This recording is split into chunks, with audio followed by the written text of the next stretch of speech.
Good morning, everyone, and welcome to the Public Safety Coordinating Council meeting for January 21st, 2020. If we could we have a roll call, please? Good morning. I'm Major Melissa Moore with the Hillsborough County Sheriff's Office, and I'm going to conduct the roll call. Ms. Julianne Holt. Present. Sheriff Chad Chronister. Present. Chief Judge Ronald Ficarota. Here. Mr. Andrew Warren. Renee Marati for Andrew Warren. Judge Paul Jesk. Here. Commissioner Sandra Merman. Ms. Pat Frank. Here. Mr. Nick Bates. Here. Mr. Robert Parkinson. Here. Ms. Yvette Lewis. Present. Chief Brian Dugan. Miss Cindy Grant. Here. Miss Judy Rosden. Here. Miss Mary Lynn Earlray. Antoinette Hagley for Mary Lynn Ulrey. Miss Corliss Campbell. Pat Barentine for Corliss Campbell. Colonel Wayne Bunton. Present. Chief Chris Daniel. Here. Miss Patricia Candamo. Fernando Bernal Jr. for Ms. Candamo. Mr. Jeff Eakins. Mr. Mark Proctor. Here. Councilman John Dingfelder. Senator Darrell Roussan. All right, that completes the roll call. Thank you. Don't forget me. It does appear that we have a quorum, and if the minutes would reflect that Commissioner Merman is here, and that I also received a call from the Tampa Police Department that the chief would not be able to be here today. And Major, thank you, number one, for participating today, and more importantly, congratulations for a very wise decision made by our sheriff. Sheriff, why don't you announce for us what I'm talking about for a moment? Yes, Major Melissa Moore has just been promoted to the rank of colonel. Thank you very much. I'm very excited about it, and I look forward to serving with you guys and also serving our community. Thank you. And on behalf of Ms. Preza, who, as all of you all know, has been a tremendous asset to our council, she had a death in the family, and that's why she's not here today. And the colonel will be sending us an email later on today giving us some information about the service that is going to be had, and so if any of you wish to attend, I certainly would encourage you to do so. And then, just to take some things out of order, welcome, Mr. McCrae. We have missed you tremendously. We are very, very happy to see you here today. In your packet are the minutes from the November 15th, 2019 meeting. If you could peruse those for a moment, and if we could have an appropriate motion. Motion to accept. A motion by Mr. Bates, a second by our Chief Judge. Are there any discussion, questions, any additions, deletions, anything that needs to occur to the minutes before we pass on the motion? And all in favor of the motion, please say aye. Aye. Anyone opposed? Let me also go out of order for a minute. I'm going to have Mr. Parkinson, in case anyone has to rush off. I know we have a couple of folks that have perhaps dockets. Mr. Parkinson, if you could just tell everybody where many of us were last night and tell us how things went so that they can know what we were doing yesterday and the things that are happening in our community. Oh, absolutely. Last night was, I believe, the second in a series of Bake Rack listening tours across the county. Facilitated by Safe and Sound, but this particular initiative was actually coordinated by Miss Marie Marino with the Public Defender's Office. A number of you were there, Sheriff Chronister, Chief Judge Ficarota, Ms. Holtz, Andrew Warren, and it was really a great opportunity to get down into the community and hear their concerns about the Bake Rack and potential utilization of the Bake Rack for minors. There was also a big talking point in terms of individuals with behavioral health disorders that are involved in the criminal justice system. It was a great event, very well attended. It was at the Dream Center over in the VM Ybor area. We had 3 subject matter experts from the University of South Florida, Florida Mental Health Institute, Dr. Kuslik, Dr. Ringhoff, and Dr. Christie that did a great job of covering several very important topics. among them stigma regarding behavioral health issues, access to care issues, and then, of course, Dr. Ringhoff, who used to be our mental health court liaison way back when, did a great job of covering individuals with behavioral health involved in the criminal justice system. Afterwards, there was a lot of Q&A going on. We had lots of interest. A lot of folks in the community were not aware of all the initiatives that the PSCC had supported over the years, or some of the more recent initiatives that Hillsborough County has undertaken to improve access to services. They were very impressed with the board's actions last year to open up the Hillsborough County Health Care Plan, and they were not aware of the additional resources that were available. So it was a great event, well attended, just very, very impressive. A lot of the PSCC members gave some very, very profound speeches, among them you, Sheriff Chronister, Chief Judge Figueroa. I don't think the general public is aware of the resources that are available to them, and that was a great event to convey that. Thank you. And Commissioner, there was a lot of shout-outs yesterday to all the funding that the Board of County Commission, and specifically we all have talked about your initiatives that you have done over the years and all your, really all your funding efforts all along your entire career. I think what's really interesting is that the same issues continue to be discussed everywhere we go, which is, of course, number one, the mental health crisis that we all feel that we're in across this community as well as the state, but also the housing aspect of things. And one of the sheriff was afforded an opportunity at the very beginning of the meeting to talk really about the things that he's been doing. And I know you don't get to be at every event that we go to, but I think it's important for us to acknowledge today, as the sheriff and I do routinely, because we're in very similar places often, and that is the things that we're able to do within our organization, which is really funded by the efforts of this community, which really makes us unique. And the sheriff did a wonderful job last night of talking about how he has really dynamically changed how the detention facilities here in our community work, and the things that he's doing to ensure that our population, not only within the actual facility, but when they leave the facility, that they leave on a much higher note that they have in the past. And I'm going to let the sheriff talk about his initiatives here in a minute, because I think we have a short enough agenda that it's really important for the public to know the things that are really happening. But I think it's important for you to know that although you're not there, you are in our mind everywhere we go and everywhere we speak, and we talk about the things that you have done for years. And so it's, number one, great to see you this morning, but I think it's important for you to know that it's really the vision that I've had for 27 years is really at a fruition point right now because of the things that you've put in place for me from when you were in the legislature. And now the sheriff yesterday, everybody came up to us afterwards, and they had no idea that our detention facility was really doing the things that they're doing. And the chief judge, when he spoke, he talked about the things we've been able to do here in this community with the state attorney's office and the sheriff's office, law enforcement, and the courts is really very much because we've had your support for years and the funding. And so, Sheriff, if you could just why don't you catch us all up, because it's a great way to start 2020, and you really initiated a lot of great things at the detention facility. A lot of people think about you only as the sheriff and don't realize you really run a tremendous We're social facility. workers, too. You are now, and I love it. So do we, Madam Public Defender. And you're exactly right. It starts with the support we get. So I have to thank Commissioner Merman, the entire county commission, because we can't do it without the funding.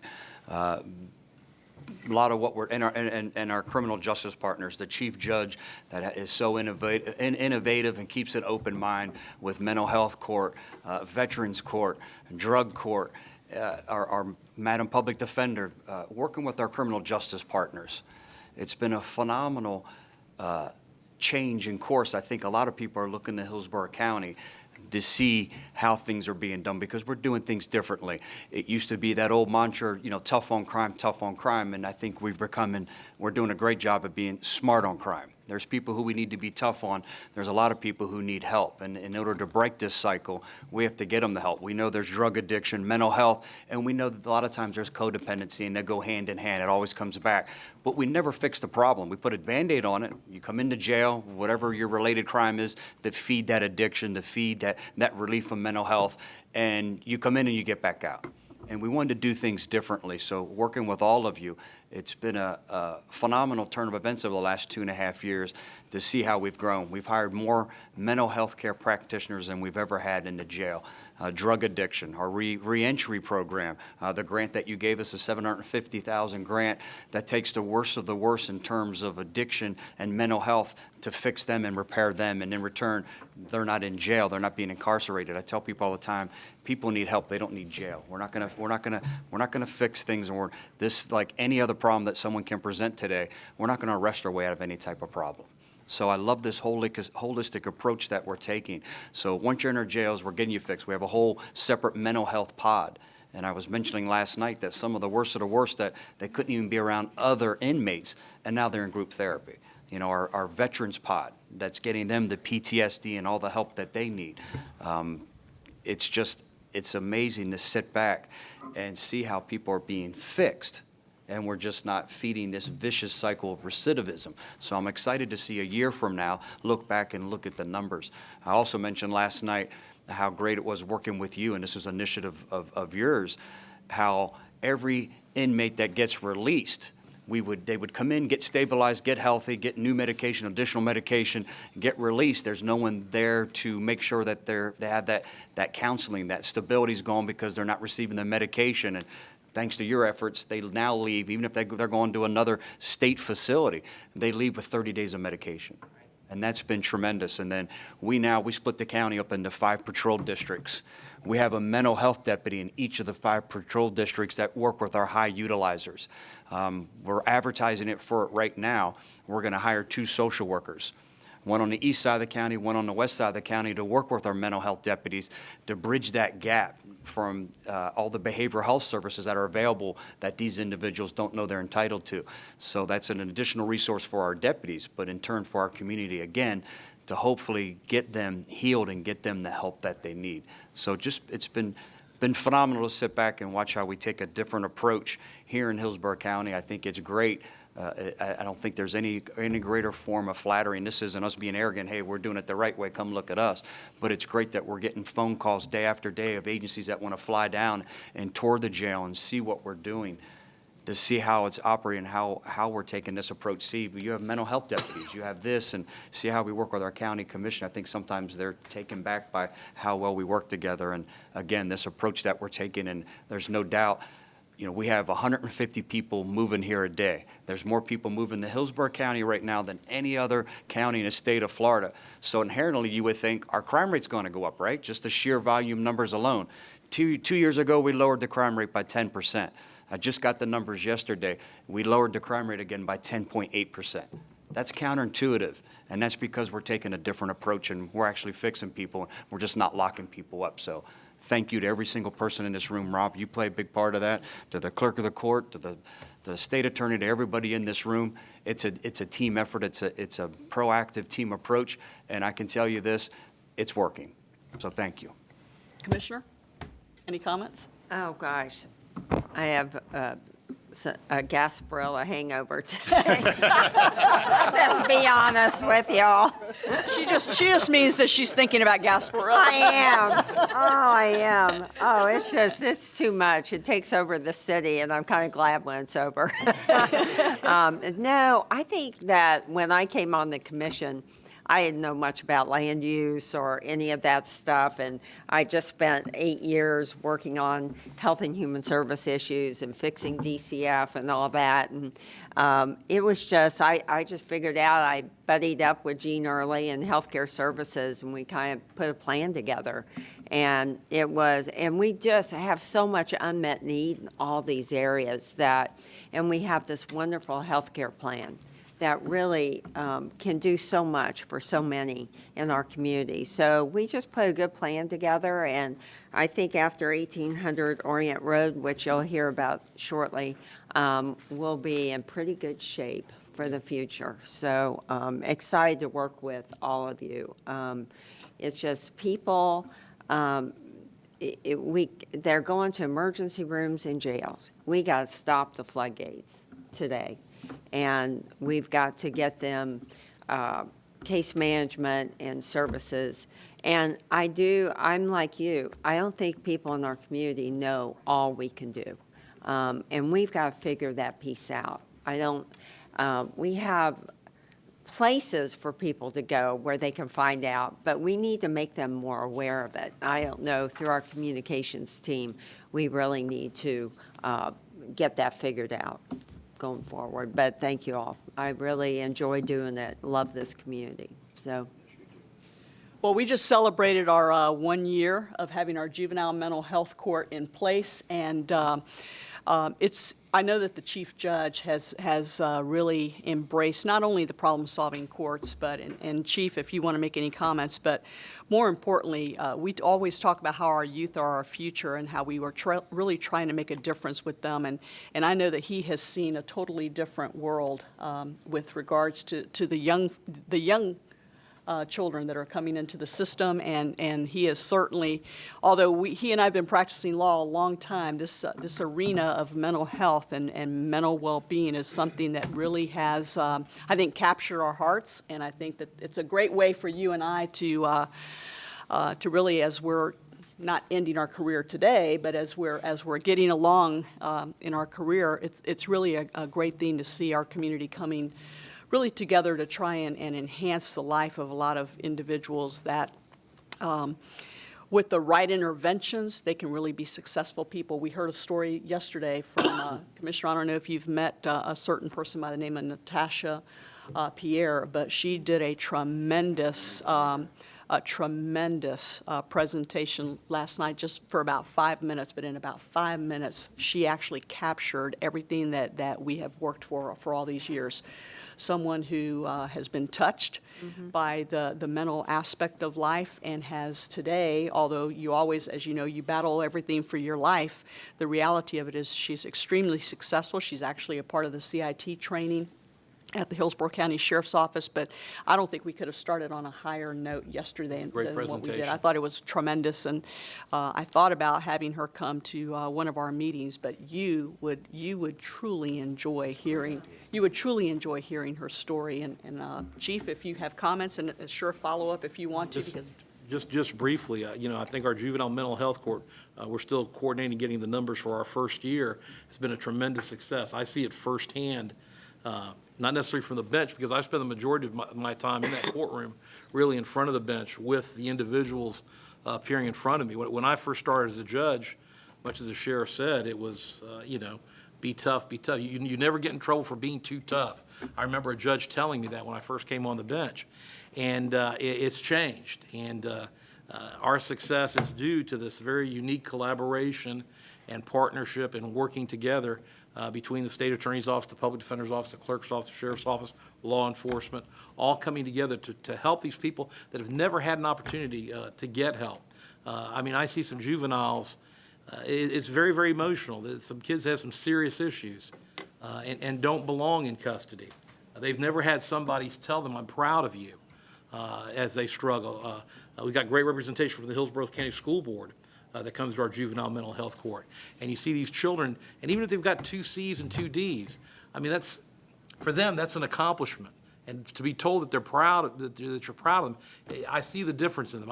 I see as they progress how they have a little more pride in themselves.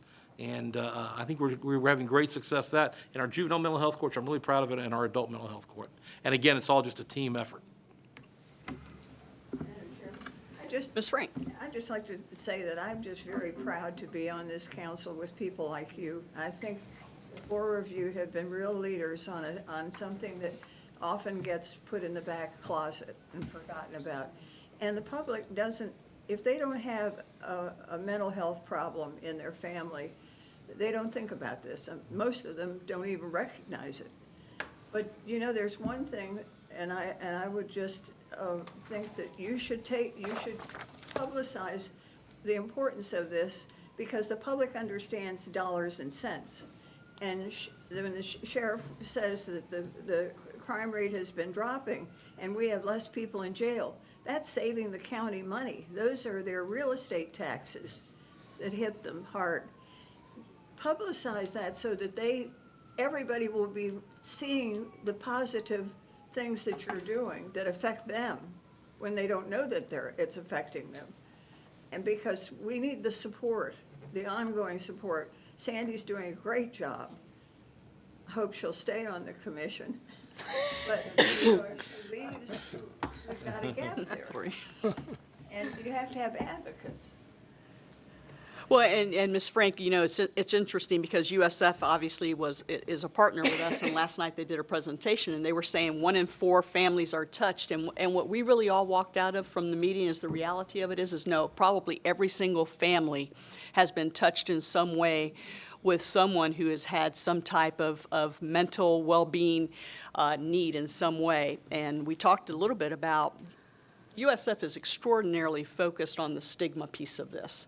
You know, we're very focused on not only providing the services, but also educating the public. And you're absolutely right, because a lot of individuals yesterday, Rob, on behalf of the county, was, you know, saying, do this, this, this, we have this, this, this. And people just, they don't know that all of this exists. Right. And we just finally said, he gave his own number, I gave my number, Marie's number, Marie Marino's number, who all of y'all know. Everybody's numbers are not going to be available to anybody. The legislature's going to pass that. Yeah, well, Marie's in trouble, and so is Rob. But it was kind of interesting because that's what they need. They need a number, one number to One call number. with one person who cares, and then we'll tell you, hey, here's where you really need to go. And that's what I think we took away yesterday, is that there really is a lack of information, even though we have a tremendous amount of services. But if you give somebody a name and a number, they'll call. And whether it's, like I said to them, I don't have to be appointed to the case to answer the phone and say, here's what you need to do. And I think that is a unique circumstance that we have here, is that we are willing to collaborate in that way, and we are willing to help people. So I've been impressed. I've been going to all of these town hall meetings involving mental health. I've been going to the school systems meetings that they've been having. You know, we're Safe and Sound Hillsborough is very focused on 4 zip codes. But as I tell people, this is a problem that the entire community is really wrestling with. There were people from South Tampa last night that were there at the Dream Center on 15th Street because they came to hear about mental health, because we're talking about depression, anxiety, stress, things like that they know are affecting their children on a day in and day out basis. So it's impressive to see as we build the communication, the numbers of people that are coming, and this is, as the sheriff has said numerous times, this is really what is at the forefront of this community's concerns right now. And every single one of us, not in our little silo that we live in, but really every single one of us that are out in these meetings, it's very obvious, I think, to the community that we care about the community as a whole and not just the silo that we live in. And I think that's very impressive, which is why I wanted to start with that subject today instead of our subcommittee member list.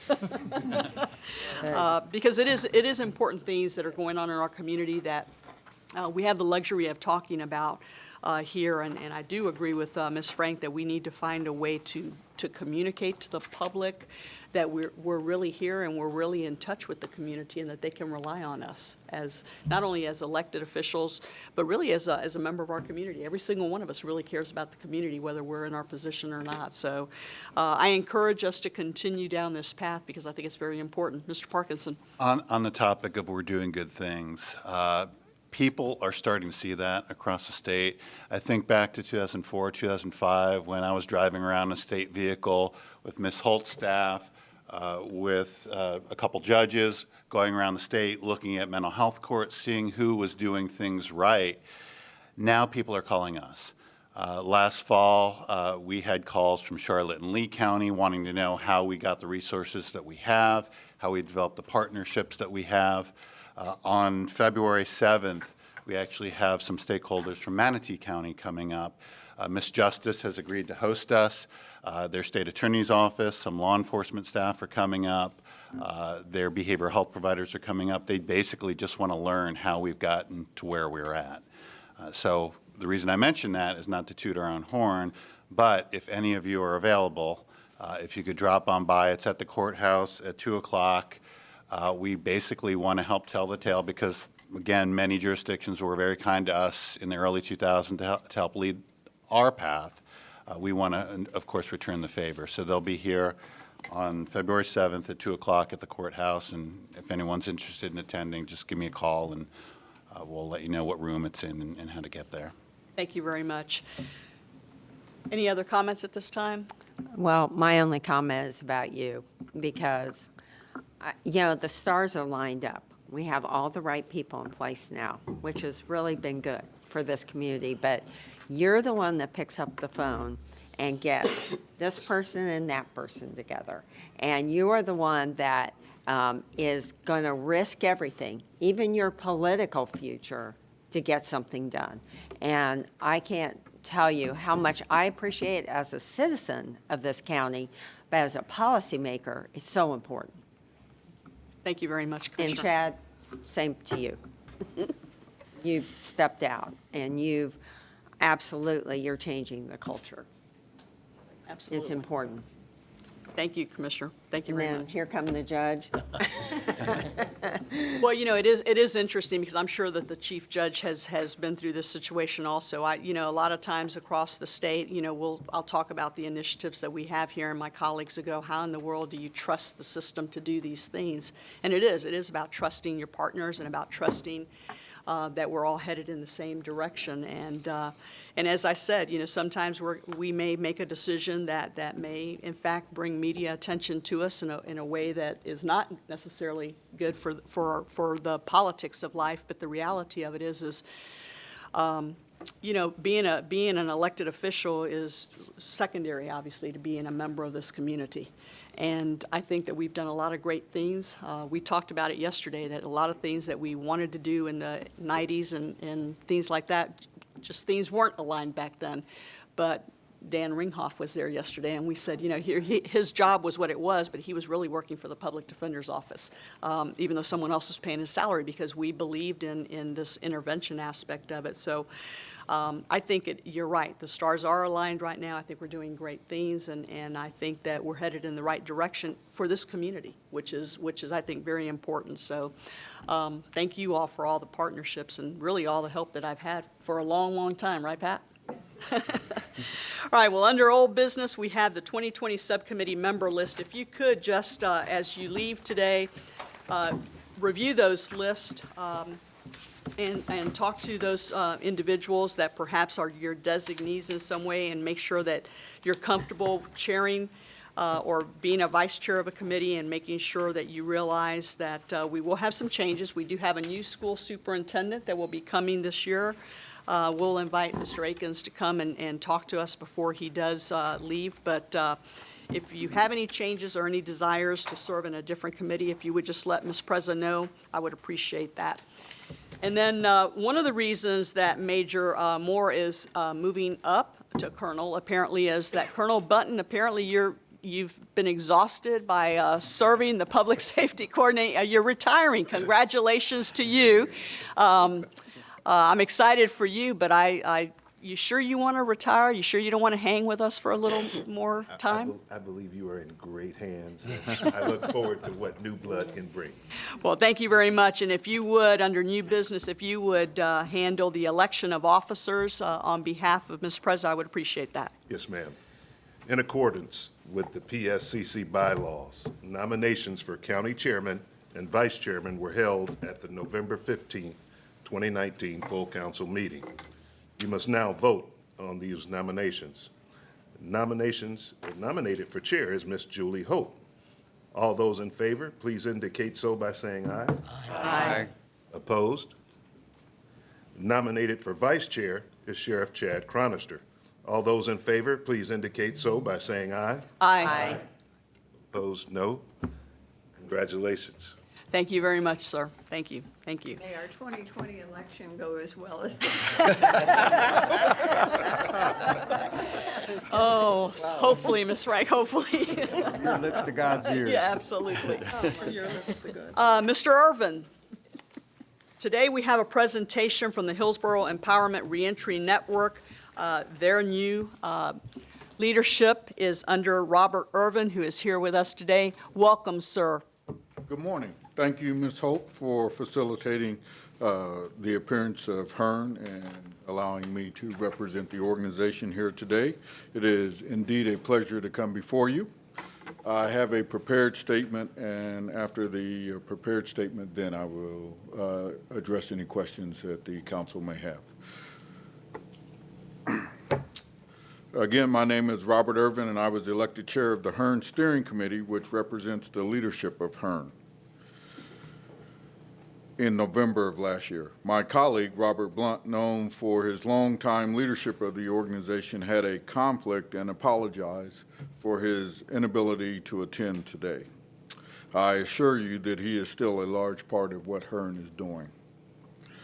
I want to accomplish a couple of goals this morning. First, tell you a little bit about myself, since most of you may not be familiar with me, but mostly provide an update on what HERN has been doing over the past 6 months and our plans for the future. I'm a retired Command Sergeant Major from the United States military, serving for 26 years. Upon retirement, I settled in the Tampa area. I spent the first 10 years working as an executive for large and medium-sized defense contractors, and the last 5 years in senior management positions with nonprofit organizations serving in-need populations. I've worked with our homeless and reentry citizens and been a member of HERN and the Hillsborough Homeless Initiative Continuum of Care, representing previous employers. In between, I owned a small consulting firm. I currently chair the board of directors for Village of Excellence Academy Charter School, and I am the immediate past president of a local fraternal organization. At the beginning of last year, the leadership of HERN and its members recognized that it was struggling to identify and/or accomplish its main objectives. HERN has been in existence for nearly 15 years and known for advocating on behalf of returning citizens. There was some change in leadership responsibility, and our message became confused and key relationships were injured. So about 6 months ago, Mr. Blunt wanted us to form a steering committee to reevaluate our mission and elect new leadership. The select committee members began to do so, and the result was an election in November with updated bylaws. The restated HERN mission is to build a network and foster a continuous working relationship with service providers to meet the needs of formerly incarcerated citizens transitioning back into communities within Hillsborough County. This network seeks to establish relationships with community, faith, and governmental agencies that can provide citizens that are returning to the community after incarceration with basic needs: food, transitional housing, and clothing, to name a few. Permanent housing, education, employment, health care, especially treatment for substance use disorders, mental health, HIV and AIDS needs, legal assistance, and mentoring. We are currently mending our long-standing relationships with habitual partners and stakeholders, working with advocacy groups such as the Hillsborough County Sheriff's Office Alliance and Pinellas Ex-Offender Reentry Coalition, and key government and nonprofit service providers. HERN intends to continue to be a strong advocate for the rights of returning citizens, help to shape policy where applicable, and reclaim our status as a premier reentry network in Hillsborough County. We need everyone's support in this room working together to accomplish these goals. HERN believes that successful restoration, transition, and empowerment of citizens returning to Hillsborough County after incarceration will not only reduce recidivism, but also enhance the quality of life for all. We can achieve better outcomes for returning citizens in our communities through appropriate legislation, education, and making resources available that aid in successful transition.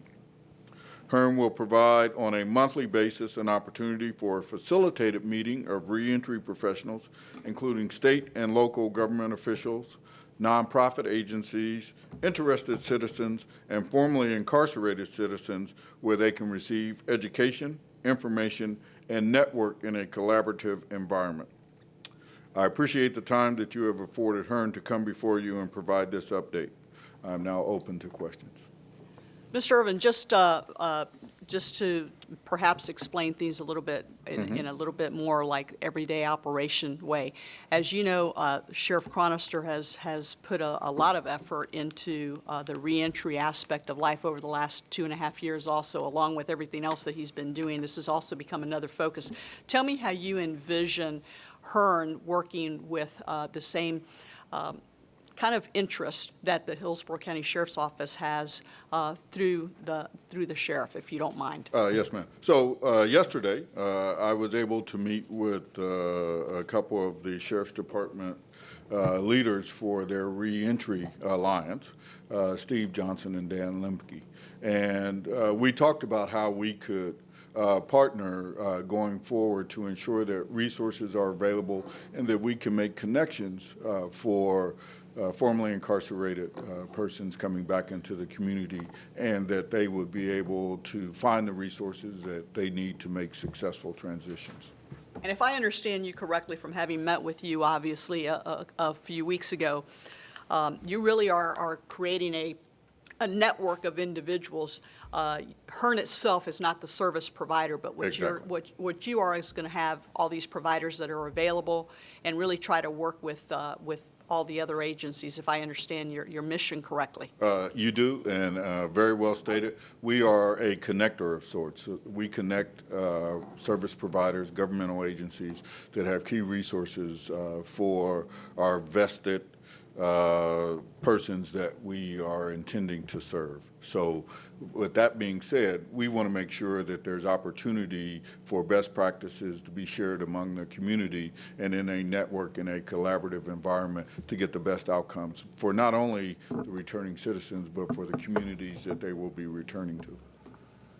And I had an opportunity to meet with one of your members last night, as a matter of fact, and mental health obviously is something that, Yes. that HERN is also interested in. If I understood her correctly yesterday, that is also going to be one of the areas that you're going to try, I think, to beef up in terms of being able to network with providers in order to facilitate whoever's reentering into our community, especially in the area of housing and mental health, for instance. Yes, ma'am. So as was mentioned earlier by you and our sheriff, there are several factors that contribute to some of the formerly incarcerated persons.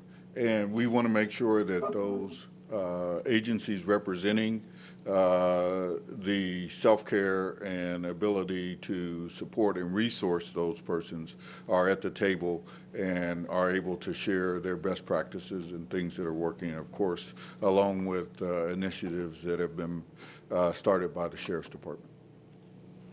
Comments or questions of Mr. Bates? How do you get in touch with these ex-incarcerated or people coming back to our society to be able to help him? And are you duplicating any services already offered by the Sheriff's Department? So our service providers are the key contributors, and they actually have the relationships with the returning citizens.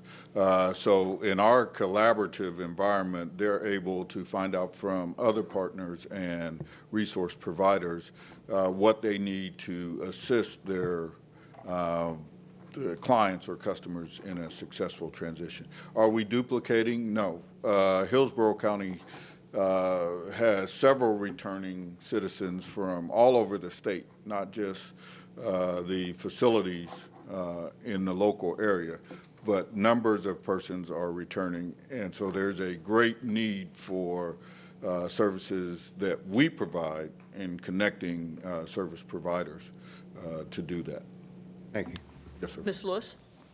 Are y'all working with all returning citizens or just a certain population? Or certain offenses? So I would answer that. Thank you for the question, ma'am. I would answer that by saying that the service providers are the ones who are directly connected to the returning citizens. And so based on how they're funded, whether by grant or whether by any other means of funding, that's how we connect. So I would say there is no one that is not eligible for the services, and there are numerous service provider nonprofit agencies that are out there connecting both in the jail and in the community once they return. So we have service providers that work with the Sheriff's Department. We also have service providers that are funded from federal grants to connect with returning citizens prior to release at DOC. Colonel Button, can you speak just a minute about how your department identifies individuals? Could you clarify that a little bit better? What we have is several of our case managers, and we send folks out. We send them out with a discharge planner. That discharge planner addresses those needs and try to point them, much like you say you're a facilitator, that's what we require of them. They reach out to the community, ensure these individuals have a stable place to go, set them up for potential job interviews, try to put them in place with employers and so forth. So in some aspect, to answer a previous question, the efforts you are providing are duplicated by services we are offering. Everyone is entitled to this, Ms. Lewis, every single person who's willing to take advantage of it. Thank you. And so one of the things that when Mr. Urban and I met, obviously, over the last, and this is my personal observation, is how I look at this, over the last couple of years while the sheriff has been the person obviously in charge of the sheriff's office, what I've seen is a development within the sheriff's office of a lot of things that we were handling ourselves in different ways. And what I suggested to Mr. Urban was that he come here and make a presentation. That's number one. Number two, as he indicated very candidly, mend some fences and mend some relationships that needed to be mended. And one of the things is introduce himself into our community and into individuals that have been here for a long time and have been working in this area.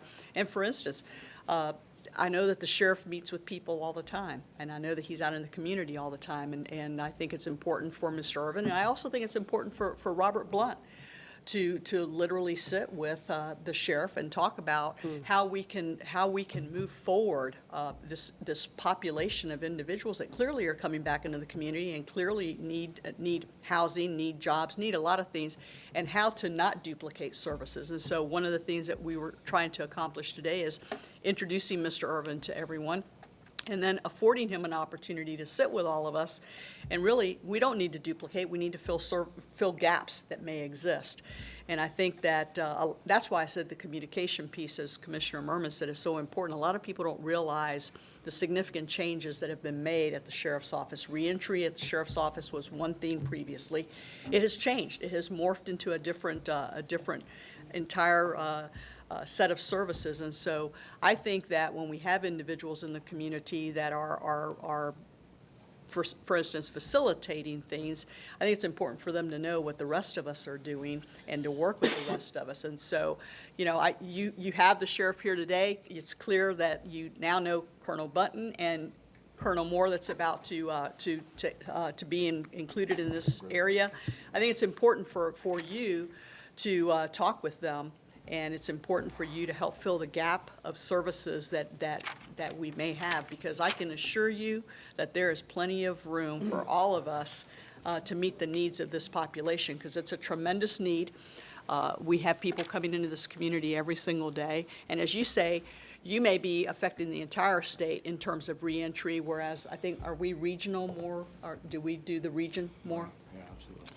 So I think that there's a lot of room here, and I would urge you to introduce yourself this morning to the two colonels that are here, and obviously the sheriff, because I do think that we can develop some good relationships.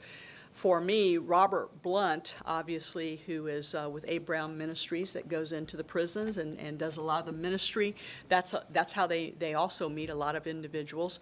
And a lot of the focus that Robert has is really allowing or finding ways to create relationships so that we can then employ individuals. Because that, if you don't have a house and if you don't have a job, That's huge. Those are the two things that we really need to work on. So I think that we can all work together. I applaud you, number one, for taking on the leadership of HERN. I can tell the difference that's already existing, and again, I urge you to just take some phone numbers today, and I know we can work together. Mr. Parkinson, any comments? No, I have a long history with HERN. Actually, HERN, the original HERN, was created by Hillsborough County Social Services in the early 2000s in a partnership with the U.S. Attorney's Office for the Middle District and A. Brown Ministries. And for many, many years, it was really the ne plus ultra in reentry collaboration. You had all the stakeholders there, a group of about 30 stakeholders that really focused on providing comprehensive reentry services for individuals coming out of not just prison, but also jail. I'm aware of the challenges that have occurred for HERN over the last couple of years. In fact, I have not been attending for the last year. In that time, Sheriff Chronister's staff have really picked up the slack in creating a separate entity. We call it the Hillsborough Ex-Offender Reentry Alliance, and they have built an alliance of over 60 stakeholders that have really tried to fill that gap that HERN once occupied. And I know, Robert, you attended the last, I call it HERA. I know they get mad at me when I come up with acronyms. But I think when you were there, you've seen how robust that group has become and some of the really comprehensive work that they're doing. They've really taken it to the next level. So my advice to you is continue coming to the Ex-Offender Reentry Alliance, because that's where good things are happening right now. I think showing them that HERN has acknowledged some of the shortcomings of the last couple of years and is trying to address them will go a long way in mending those fences. Also, because of all the new and innovative things that are happening, that's where you're going to find out what's happening, and you can be that conveyor of information back to HERN until those fences are mended. The other thing I wanted to recognize is our sheriff's office has really, in terms of reentry, about 9 years ago, they took the step to establish a reentry center across from Orient Road. It's at 1800 Orient. They realized that by state statute, every individual coming out of prison had to show up to the sheriff's office to do some paperwork. So why not use that opportunity to, again, offer them services? Because in an ideal world, our Department of Corrections agency, our State Department of Corrections agency, is tracking these folks while they're in their institutions, providing recovery-based services, and linking them to services when they're reentering the community. But the reality is, many times our individuals who are coming back to Hillsborough County just want to be done with the criminal justice system. They don't want to be linked to services. And the Reentry Center provides that other opportunity. It's in a very non-threatening manner. The staff there don't wear uniforms, they wear polos. They come from a social work mentality. So if they refuse services from DOC, that's yet another opportunity to engage in services. The other thing that always impresses me is that Sheriff Chronister's staff make sure that when they leave, even if they refuse services, that they have their contact information. Steve Johnson is a good example. He will tell them, you think things are going well now, but if things turn bad for you, call us before something bad happens. We don't want you coming back through the doors of the jail. So they've been really good at that. And again, so in terms of reentry, the system has had to create this parallel program, and it's taken it to the next level. So I think as you embark in your work, make sure that you remain engaged in that group and see what's happening. And then, you know, for me personally, I'm going to be monitoring how those changes occur and whether or not we're going to jump back in with HERN. Thank you. I appreciate it. Being here. Anything? Thank you very much for being here. We really look forward to it, and please, as I said, you have the two colonels here today. Make contact with them. Thank you for the opportunity, Madam Chair. One thing that I'd like to do is, if you don't mind, before we, Mr. Parkinson talks about the 1800 Orient Road reentry project to some extent, there is in your packet the PSCC master calendar for 2020. If you could just take a look at those dates. It's about 4 pages down, 5 pages down from the agenda, just to make sure that no one has any significant problems with those dates. I think we tried to stay away from any holidays and things of that sort. If you could just take a glance at those. And Mr. Parkinson, if you would, chat with us about the 1800 Orient Road reentry project. Actually, I'm going to give a brief summary, and then I'm going to ask Commissioner Merman to chime in because she's actually been leading this charge. Perfect. As per usual. So back at our November meeting, Commissioner Merman had asked our Healthcare Services Director, Gene Early, to come and do a presentation on 2 initiatives that he was working on. The first one was an effort to get the legislature to fund short-term residential treatment programs for individuals under the Baker Act that needed longer-term service. So individuals that maybe didn't need to go to the state hospital for 6 months a year, but might be able to be treated here at the local level for 2 or 3 months. He asked for a letter of support from the PSCC. They voted and did issue a letter of support signed by Ms. Holt. The other program that Mr. Early discussed is, we're calling it 1800 Orient Road because we haven't come up with a cool name yet. But essentially, it would be a level 2 residential treatment program across the street from Orient Road in the old Work Release Center. So the building is fairly large and would have the capacity to serve probably around 120 individuals. Very often, we have individuals that are leaving the jail. They don't have a legal reason to be in the jail anymore. But there isn't a permanent housing placement for them, or there isn't a residential treatment bed in one of the traditional behavioral health providers. And the goal would be to have 1-800 Orient Road be that kind of transition facility where they would have wraparound mental health services, wraparound substance abuse services. Commissioner Merman has talked about linking employment services as well, possibly some peer support services, healthcare services, basically all those social determinants that Mr. Early talked about as being so successful in these individuals achieving a degree of recovery and preventing their recidivism back in the community. So as they're embarking on this, I know Commissioner Merman wants this to happen next week, but the reality is there's things that need to be happening, licensing for the facility, construction, build it out. It's a very good work release center, but maybe the structure isn't conducive to a therapeutic environment. So all those things have to be done. The estimate that Mr. Early gave us was approximately a year, give or take. And at this juncture, he's got providers that have stepped up and are willing to partner. Phoenix House, Axe, DACO, Grace Point, and there's probably a few that I'm forgetting. But it really is a stone soup model where the sheriff's office is offering up this building, healthcare services is offering up some financial resources, and the providers are also putting some money in the pot too. So at this juncture, Mr. Early asked if he could get a letter of support from the PSCC so he can present to these stakeholders, because they're going to have to get licensed by the Agency for Healthcare Administration and talk to some of the other stakeholders to get support to move forward on this. Commissioner Merman, I'd just like to turn it over to you because you really have been leading the charge on this. You said it. I mean, it's that step-down unit that's needed so that these criminals do not reoffend and go back to jail. Again, another effort to prevent, the recidivism. So I think it's a great project. It really is. It's something that this community has needed. We lack beds in Hillsborough County in a big way. SRT is one, just any short-term residential, that's what this will be.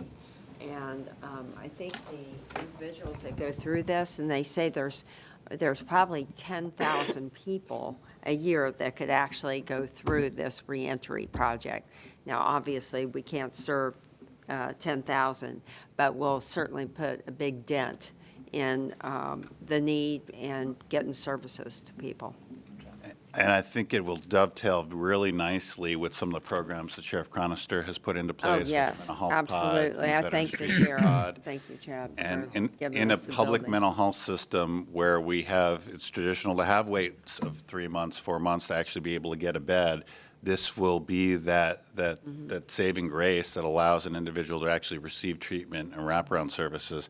And I imagine there's going to be a lot of people that get everything they need at that facility and won't need to go to another residential facility. Especially people who have been on drugs. I mean, they get cleaned up in jail. detox, whatever it is. And, you know, the minute they get out of jail, can you imagine? They just step out from the gate and their world is, they're going to go back to the same world. And we don't want that for them. We want them to have a clear path to recovery, really, for them.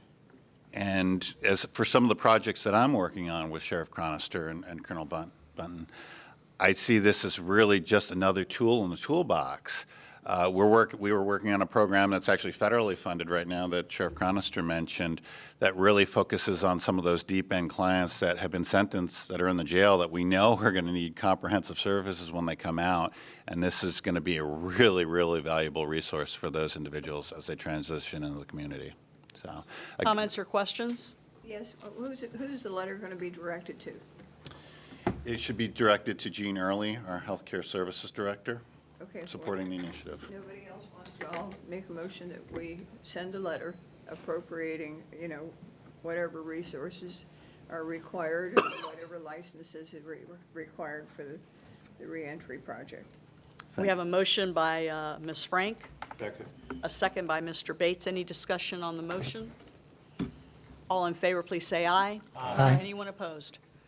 Mr. Parkinson, would you be so kind as to draft a letter? I can certainly do that for you. Thank you so very much. Appreciate it. All right. Our last subject under new business is whether or not there are any legislative or budgetary concerns by any member of the council that they would like for us to consider in terms of whether or not we might want to send a letter of support, or if we just want to educate ourselves or each other on some issues. Anyone at all? Ms. Frank. Well, I'm very concerned because the public, by 64%, if my memory is correct, passed the Amendment 4, allowing felons other than those who commit murder and sexual assault to have their rights restored in terms of voting after they've served their sentences of jail and prison time and probation and parole. Now we're at the crossroads where the legislature is requiring that that also all of the fines, fees, and costs have to be, and restitution have to be paid. Number one, it's extremely difficult to quantify that because, for instance, my office can tell you if you get fines, fees, and costs. Restitution is something that we don't keep track of unless it's court ordered, and many of restitutions are not actually in a court order. So it makes it difficult for us to be able to track it. In addition to that, we have to go back. These fines, fees, and costs run up in the millions, and they go back years. And we were trying to trace, because an organization asked us to do it, the records of one particular citizen in Hillsborough County. Took our clerk 4 hours to try to do that, and they finally came to the conclusion that there was an outstanding debt somewhere else that still had to be satisfied. So this is quite a problem, but the problem is, do you believe that people should have to pay to vote? In Virginia, they outlawed the poll tax. I lived in Virginia when they had a poll tax, and we had to make sure that that was paid before we could vote. When this country was established, one of the reasons that the people came over from Britain trying to escape there was the debtor prisons that they had there. We don't have debtor prisons, except in this instance of holding back the right to vote to a person because they haven't paid their fines, fees, and costs. I think that somewhere along the line, if there hasn't been a case filed, there should be a federal case filed constitutionally questioning this, because this is, to me, totally unconstitutional. And yet the legislature is going to pass some legislation that's going to require the fines, fees, and cost of restitution be paid before the rights are restored. That was not specified in the amendment that was passed. It was the jail time that people were thinking of and the prison time. And I've signed that petition. I know what my thoughts were. And I'm sure that the public didn't realize that they'd have to go through another hoop. We've been working with a organization that's been established, and I can't remember the name, but it's a reentry, citizens reentry organization. And they've been raising money to pay these fines, fees, and costs, and they've gotten some money collected, and they came to us in Hillsborough County. And they had, we did some research on the background of some of these people, and there were some 30-some people who they could afford to pay 60% of the fines, fees, and costs. That left 40% hanging out there. Now, that means that they're going to still have to find 40%. However, what I did, the statute allows me to have the authority to waive or reduce those fines, fees, and costs. And my contract with the collection agency that I have requires that that when it goes into collection after 90 days, that the person who owes the money has to pay 40%. So I said, let me pull those back, and I'll then waive that 40% because the collection agency won't have to bother about it. I'm not losing any money, the state's not losing any money because they're not going to get it anyhow. And these people got their rights restored. Now, all counties don't have those contracts written the same way. And they haven't thought about, the clerks haven't really grabbed hold of this. In some counties, they don't want people to vote. I have to say it, they don't want them to vote. And yet the legislature is moving ahead to enforce that the money be paid and the restitution, which is not going to happen. So I think that if there is some federal case that's filed, I'd like to see this council take a position on that, but I don't want to jump any gun or anything like that, but I honestly think that it's about time. Comments, questions, Mr. Proctor, sir? Yeah, Ms. Frank, a majority of the funds, these fees and fines, go to the clerk's office, correct? No, they don't. Now, that's a very interesting question. Okay. We have a very complex situation, and unfortunately, just yesterday, I got a notice that a case that I filed was rejected. And I said that the statute is unconstitutional, and the new judges on the first DCA disagreed with me. I still think I'm right. But what happens is we are allowed to take a certain amount of the fines, fees, and costs, a certain number. It's written in the statute. And then we can build our budget on that. And we have an organization called the CCOC, which is in statute, and it's composed of clerks and judges sit on it and legislators sit on it. And annually, we go through a budget rehearsal where we find out, where we determine how much money we're going to be collecting that year from all of those fines, fees, and costs. We have to submit that to the Florida legislature, to the Revenue Estimating Conference, which is a body which deals with the general revenue budget appropriations bill. The Constitution does not put the clerks in the appropriations. It specifically did not put them in there. It said that the money that was collected was to go to the office that they were running, and any excess would go to general revenue. Instead, the Revenue Estimating Conference sets a plateau which is arbitrary. It's always below the amount we think we can collect. So we always have to send the excess money to the general revenue, which is spent for anything they want to spend it on. So it is a tax. It is a tax. They're using it as a tax. They're spending it on things that don't have any connection with the courts. Thank you. Yeah, Nick. Any other comments or questions? Mr. Bates, sir? The fines, fees, and restitution, now they're saying it has to be paid, but is that apply only to ones that are court ordered? Well, no, the fines, fees, and they're all set, you know. I mean, there are certain things in the statute that are set by law, and the court orders those to be paid. Restitution can also be ordered by the court. Okay. Any other comments or questions at this time? And, you know, the real thing is that when the legislature looks at this, they say, oh my gosh, they've got $20-30 million that could be collected. These are drug cases. These are never going to be paid. Never, never, never in a never land.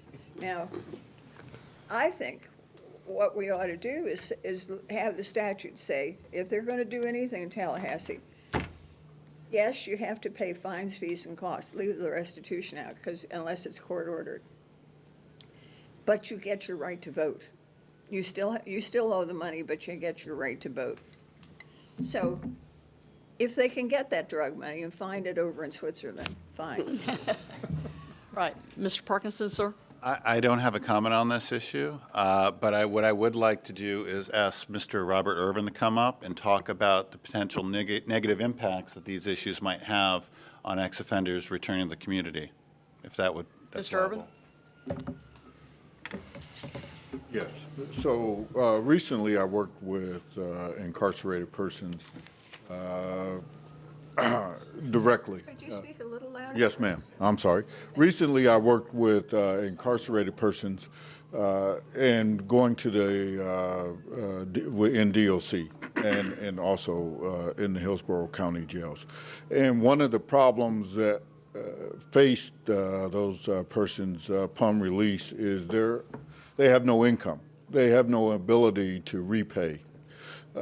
And so that is a stiff challenge, and often they come with other issues such as child support payments that are in arrears as well. So any income they may have through the services that are provided for them to get jobs in the community are taken by their immediate needs, and then trying to get a payment plan to repay their debts to society. So it is significant, and I believe that certainly if they were required to repay all of their restitutions prior to getting their right to vote, it is a significant challenge and barrier for them to overcome.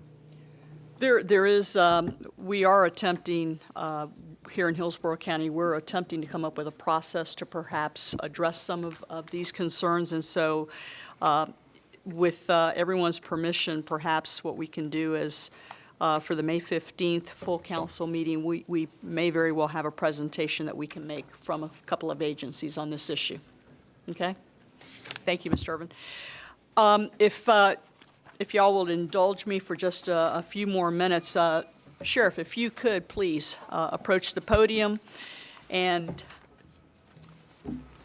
Colonel Bunton, if you could join the sheriff at the podium, I would appreciate it. And the sheriff is today at the podium, and he is speaking not only on his own behalf, but he is going to speak on behalf of the entire council here today as it relates to a certain matter. Sheriff. Thank you, Madam Chair, Madam Public Defender. I would be remiss, since it's Colonel Button's last full council meeting, to not just recognize some of his efforts. If you'll just allow me just a moment, I will try to be brief as I can. 2.5 years ago, when I became the sheriff and Chief Lazinski and I sat down, we knew that we wanted to change the way we did business, the way we did criminal justice here in Hillsborough County. And a big part of that was our Department of Detention Services. We needed an individual who was a visionary. We needed an individual who was going to be progressive, knowing that we were going to expand the type of services and the amount of services that we provided in the jail, that we wanted to truly become a rehabilitative and a preventative center. And without hesitation, we knew we had the right person when we selected Colonel Bunton. Just to talk about a few of his accomplishments, he has created and expanded a mental health pod, a veterans resurgence pod. I think one of the biggest accomplishments that he's working on right now when it talking about somebody who never minds doing the heavy lifting. All of us who know anything about dealing with construction, we want to stay far away from it as possible. Sat down with Colonel Bunton and told him that the last missing piece of once we make someone healthy is gainful employment. That educational component, we knew we were missing that. We are now currently constructing a vocational trade center where inmates will have access, thanks to the instruction of Orient Technical Institute, have access to automotive mechanic skill set, 6 welding stations, electrical contracting, plumbing, and here you wouldn't think about it, but there's a tremendous need for forklift operators. So we purchased a forklift, and we now have an accredited forklift course. So our inmates will have access to this. That last little missing ingredient then would be gainful employment, and the Colonel has been working hard, working with local employers from Coca-Cola to the trades union, trying to get them to employ these inmates once they leave. We made them healthy, we gave them the educational component, now we're teaching them the skills, interviews, and through this educational technique, even worked with the Orient Technical School and developed a grant. So this is no cost to our inmates, no cost to the taxpayers. We're using our inmates canteen fund.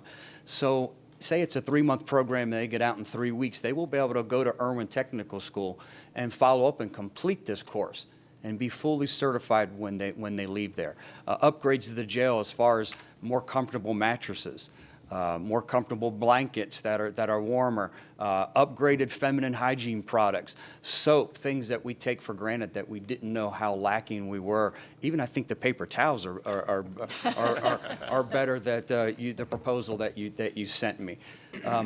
When you talk about a progressive leader in a department, and when you talk about changing the culture and changing the way you do business, you need a strong individual. You need someone who again, doesn't mind being that person who knows he's going to be tasked with that heavy lifting. One thing that he just approached me last week, that a problem that we identified was inmates don't have ID, don't have an ID. Even if it's not a Florida's driver's license, they don't have an ID. He's been in touch with DHSMV and Doug Belding's office, and now the bus comes to the jail 4 times a year, comes quarterly, to make sure inmates have the identification they need as they go to prison even or get released. They will have access, and it's a perfect partnership because a lot of times they're missing that paperwork. Well, who better to sit here and testify on their behalf that this is who they are? You know, we, from fingerprints to DNA, we know who they are. So get them that identification that they so desperately need. Talk about voting. We've talked about that heavily this morning. Colonel Bunton led the initiative to make sure that our inmates who are eligible have access, that they're able and have the ability to register to vote. And then they have the ability to be able to vote, and we take care of that for them. So from top to bottom, when you talk about changing the way you do business here at the Hillsborough County Sheriff's Office, Colonel Bunton, the last 2.5 years, and I told him the only reason that I won't be grabbing his legs and he'll have to drag me out of the office is because we have a phenomenal individual that he's been grooming for the last several years, and there's no doubt that this transition will be a smooth one, and someone who carries a passion, who knows what it's like here in the community, a Tampa native. And you could look at her and see the excitement building with each passing day. Colonel Bunton, on behalf of the full council here today, thank you, sir. I'll leave you with this: a job well done.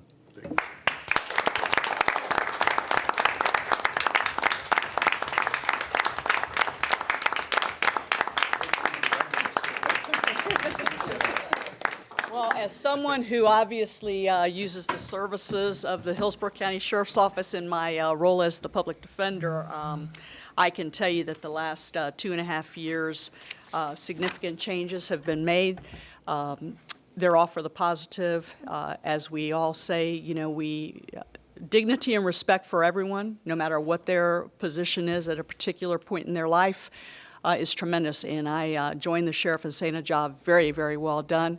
And Colonel, Looking forward to seeing the things that you come up with also.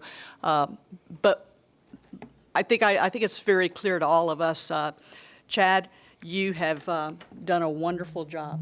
You have done a wonderful job.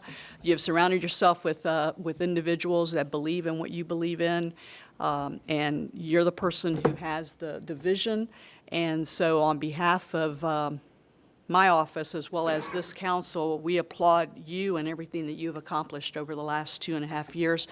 I don't know that I've ever seen anyone in as many places in a 24-hour period, 7 days a week, as I have you. You have really hit the ground running from day one, and you haven't stopped. And so your energy, your enthusiasm, and your vision is something that our community needed. And so I applaud you and all of the decisions that you've made in terms of promotions. A job well done for you and my good friend, the chief, the deputy chief there. Here. I want to echo that. Donna, absolutely. And so we have other business or public comment, and you would be remiss if you did not stand and at least say hello, Mr. McCray. All right. We're looking forward to it because we've missed you.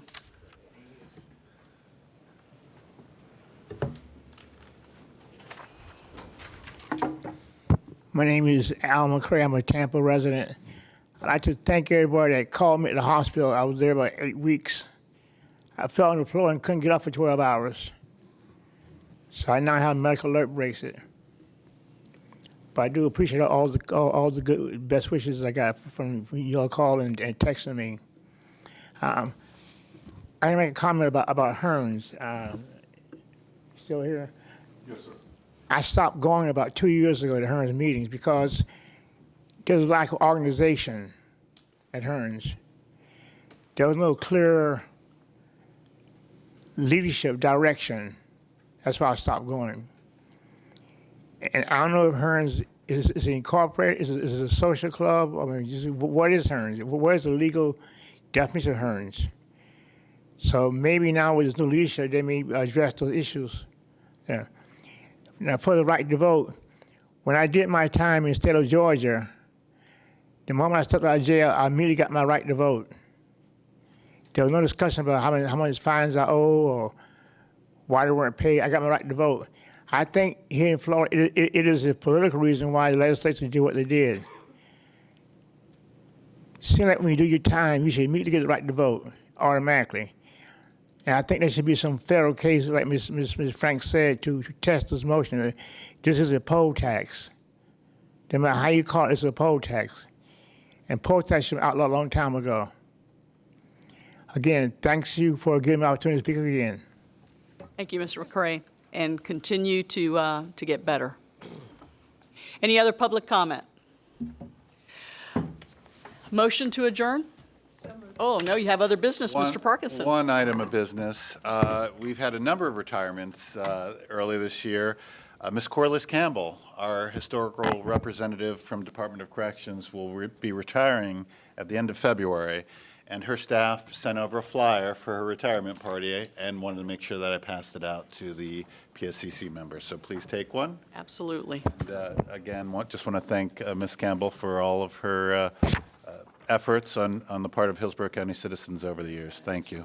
Thank you, Rob. Appreciate that. Any other business? Just one thing. Commissioner? I don't have a report right now, but our administrator, Mike Merrill, and I are working on a homeless plan to put the homeless someplace. He has visited with the mayor and gotten some very positive indications from her. Previous mayor wasn't too crazy about any ideas going forward, which is fine. I mean, mayors have different things that they're interested in.